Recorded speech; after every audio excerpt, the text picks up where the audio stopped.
और दोस्तों, कैसे हो आप सब। तो कहानी की शुरुआत होती है 4 जून 1987 से इटली के ट्रोपिया नाम की एक जगह से, जहाँ पर एक लड़के को दिखाया जाता है जिसके अंदर एक प्रेत आत्मा ने कब्जा कर लिया था। तभी वहाँ पर एंट्री होती है इस कहानी के लीड कैरेक्टर फादर गैब्रियल एमोर्थ की, जो कि अपने साथ एक सुअर को बांध कर लाया होता है। फादर गैब्रियल उस प्रेत आत्मा से पूछता है कि वो कौन है, जिस पर वो जवाब देता है कि वो एक शैतान है। फादर गैब्रियल उससे उसका नाम भी पूछता है, पर वो शैतान अपना नाम नहीं बताता, क्योंकि नाम जानने के बाद प्रेत आत्मा को शरीर से निकालना आसान हो जाता है। फादर गैब्रियल उस प्रेत आत्मा को भड़काते हुए बोलता है कि वो अगर सच में एक पावरफुल शैतान है तो इस सुअर के अंदर आकर दिखाए। वो प्रेत आत्मा ऐसा ही करता है, वो उस लड़की के शरीर से निकलकर सुअर के अंदर चला जाता है, और जब ऐसा होता है तो फादर गैब्रियल उस सुअर पर गोली चला देता है, जिससे वह प्रेत आत्मा वहाँ से भाग जाता है और लड़का भी ठीक हो जाता है। इसके बाद सीन शिफ्ट होता है जूलिया, हेनरी और एमी की तरफ, जो कि स्पेन जा रहे थे, क्योंकि वहाँ पर उनका एक पुश्तैनी घर था जो एक प्रकार से चर्च ही था। दरअसल 1 साल पहले जूलिया के हस्बैंड की एक कार एक्सीडेंट में मौत हो गई, जिसके चलते उनकी फाइनेंशियल कंडीशन काफ़ी ख़राब हो गई थी। इसलिए जूलिया उस पुराने घर की मरम्मत करवा कर उसे नीलाम कर देना चाहती थी, ताकि उन्हें कुछ पैसे मिल सकें और वो वापस से अपने घर जा सकें। जूलिया घर की मरम्मत कराने के लिए वहाँ पर कुछ दिन रुकने का डिसाइड करती है, पर जूलिया की जो बेटी एमी होती है वो वहाँ पर बिल्कुल भी रुकना पसंद नहीं करती। इसके बाद जूलिया की मुलाकात फादर एस्केबल से होती है, जो उस घर का ख्याल रखते थे। फादर एस्केबल जूलिया से कहता है कि उन्हें अगर किसी भी चीज़ की ज़रूरत हो तो उससे बेझिझक कह सकते हैं। जूलिया एमी को समझाती है कि वो इन दिनों इस घर के काम में बिजी रहेगी, इसलिए उसे हेनरी का ख्याल रखना होगा, क्योंकि वो छोटा है और उसे उसकी ज़रूरत है, क्योंकि अपने फादर की मौत के बाद उसने 1 साल तक कुछ नहीं बोला था।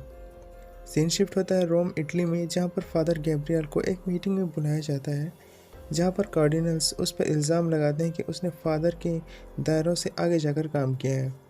इसलिए वहाँ के कार्डिनल्स फादर गैब्रियल को फादर के पद से हटाने की बात करते हैं, जिस पर गैब्रियल कहता है कि मुझे ये पद मेरे बॉस ने दी है, अगर आप लोगों को मुझसे प्रॉब्लम है तो मेरे बॉस से जाकर बात करो। जिसके बाद फादर गैब्रियल गुस्से में वहाँ से चला जाता है। जूलिया, जिसके घर के मरम्मत का काम शुरू हो चुका था, घर के बेसमेंट में काम करते वक्त एक वर्कर को दीवार का एक पत्थर अपने जगह से हिला हुआ दिखता है। वो उस पत्थर को हटाकर उस पार देखने के लिए लाइटर जलाता है, पर दीवार के उस पार मौजूद सल्फ़र गैस की वजह से उस जगह पर एक ज़ोरदार धमाका होता है, जिसके बाद वो वर्कर घायल हो जाता है और उसे हॉस्पिटलाइज करना पड़ता है। जिसके बाद सारे वर्कर उस जगह पर काम करने से मना कर देते हैं और वहाँ से चले जाते हैं। वो धमाका इतना ज़ोरदार था कि जिसकी वजह से दीवार के उस पार मौजूद एक दीवार में दरार आ जाती है, जहाँ पर मौजूद एक प्रेत आत्मा बाहर आ जाता है और सबसे पहले हेनरी को अपने वश में कर लेता है। हेनरी ज़ोर ज़ोर से हिलने लगता है। जूलिया और एमी उसे संभालने की कोशिश करते हैं, पर दोनों में से कोई उसे संभाल नहीं पाता। हेनरी अपने ही नाखूनों से अपने चेहरे को खरोचने लग जाता है। जूलिया हेनरी को हॉस्पिटल लेकर जाती है, जहाँ पर डॉक्टर्स हेनरी के बॉडी की रिपोर्ट चेक करते हैं। तब उन्हें उसकी बॉडी रिपोर्ट बिल्कुल नॉर्मल लगती है। डॉक्टर्स जूलिया से कहते हैं कि शायद अपने पिता की मौत का हेनरी पर गहरा असर पड़ा है, तो हो सकता है कि उसे एक दिमाग के डॉक्टर की ज़रूरत पड़े।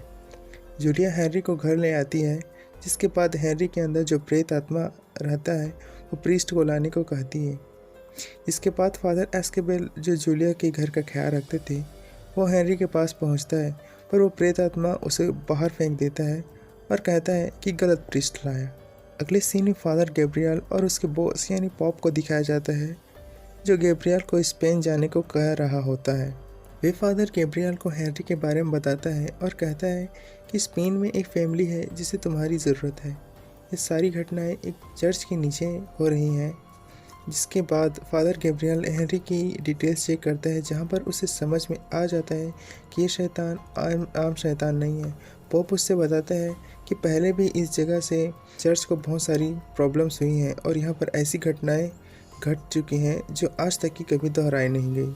फादर गैब्रियल अपने बॉस की बात मानकर स्कूटर पर निकल पड़ता है स्पेन की ओर। स्पेन पहुंचकर फादर गैब्रियल फादर एस्केबल से मिलता है।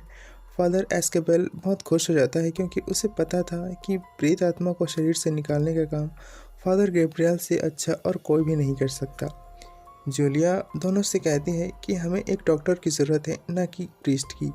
फादर गैब्रियल जानते थे कि भूत प्रेत की बातें हर किसी को समझ में नहीं आती, इसलिए फादर गैब्रियल जूलिया से कहता है कि वो एक बार हेनरी से मिलकर तसल्ली करना चाहता है, जिस पर जूलिया मान जाती है। फादर गैब्रियल हेनरी के पास पहुंचता है।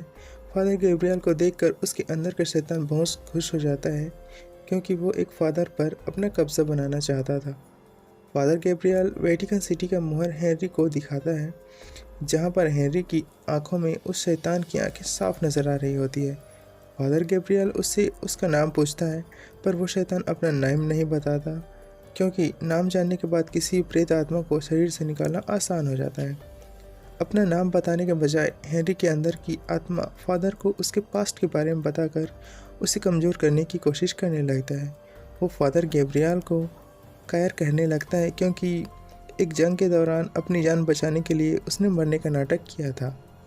साथ ही फादर गैब्रियल के सामने हेनरी अपने मुंह से एक लाल चिड़िया को निकालता है, जिसे देखकर फादर गैब्रियल डर जाते हैं, क्योंकि यह भी उनके पास्ट का एक हिस्सा था।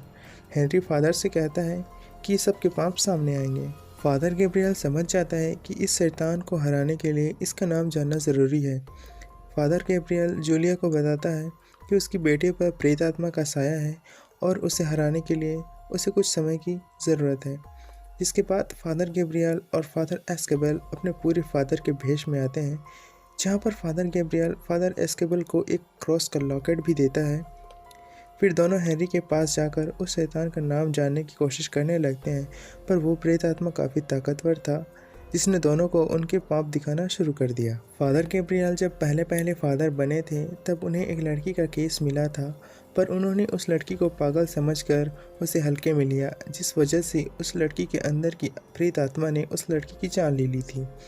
बारी आती है फादर एस्केबल की, जहाँ पर वो शैतान बताता है कि उसने अपने फ़ायदे के लिए फादर होने का फ़ायदा उठाया और एक लड़की के साथ अनर्गल काम किया, जिसे सुनकर फादर गैब्रियल को गुस्सा आ जाता है और वो हेनरी का गला दबाने लगता है, पर वो दर्द सिर्फ हेनरी को हो रहा था। दोनों को समझ नहीं आ रहा था कि आखिर वो क्या करें, क्योंकि उन्हें उस शैतान का नाम भी नहीं पता था।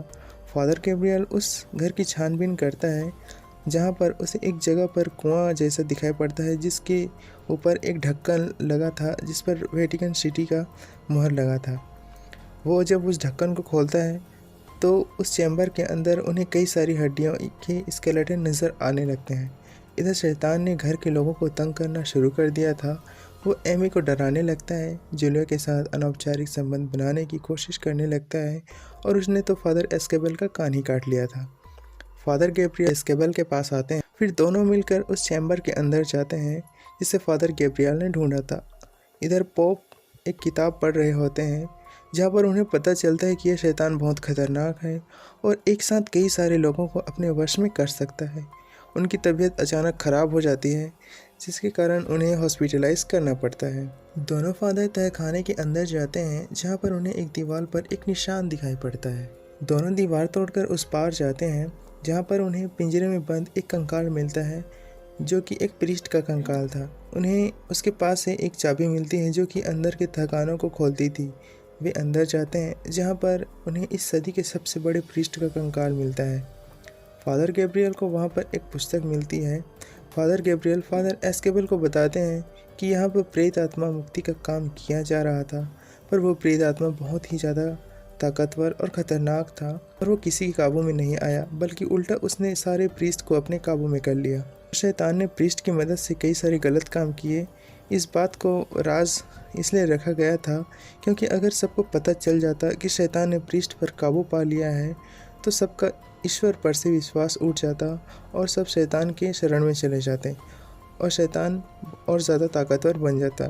पुस्तक को पढ़ते पढ़ते अब फादर गैब्रियल को उस शैतान का नाम भी पता चल चुका होता है, जो कि था नर्क का राजा एस्वडीस। अपना नाम पता चल जाने पर प्रेत आत्मा तो जैसे पागल हो जाते हैं और उसका दिमाग खराब हो जाता है।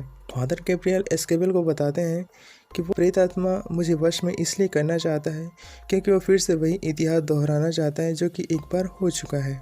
दोनों एक दूसरे के सामने अपने अपने पापों का पश्चाताप करते हैं, जिसके बाद प्रेत आत्मा को निकालने के लिए वे प्रार्थना करना शुरू कर देते हैं। पर वो शैतान यहाँ पर अपनी असली ताकत दिखाता है और सबको मारना शुरू कर देता है।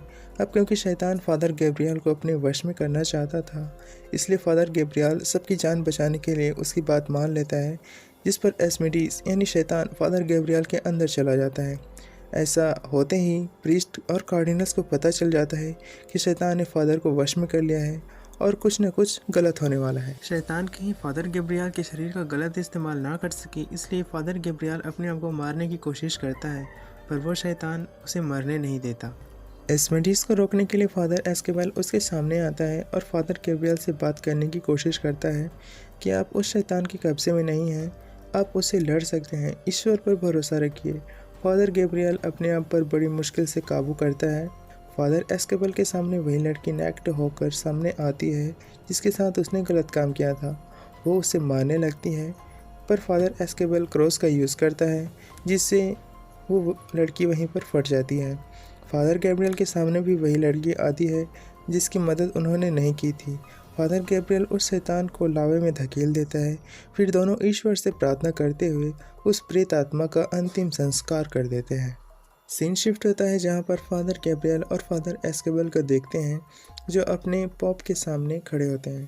पॉप दोनों को शाबाशी देता है और पुराने कार्डिनल की जगह पर एक नया कार्डिनल होता है जो दोनों को बाकी के 199 शैतानों को ख़त्म करने का मिशन देता है।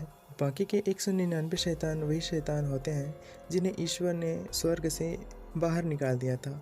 और इसी सस्पेंस के साथ ये मूवी यहाँ पर समाप्त हो जाती है।